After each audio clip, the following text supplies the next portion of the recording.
Sekarang ni kalau orang tak ada internet, orang tak boleh hidup. Dia macam betul Datuk. kan dah menggelupur. Betul Ya. kan? Kalau kita lihat isu yang kita hadapi ini bukan domestic issue. Dia international issue. Ya, betul. Semua negara berhadapan dengan isu yang boleh kata yang sama. Ya. Pertama sekali dari segi scammer.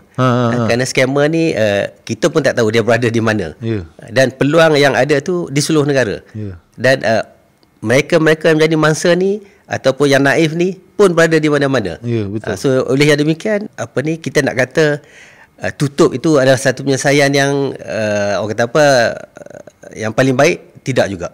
Kerana kalau kita lihat dari segi impact positif pun banyak. Ya. Apa yang sepatutnya kita lakukan ketika kita berada di dalam talian. Saya rasa sangat berat untuk anak-anak kita.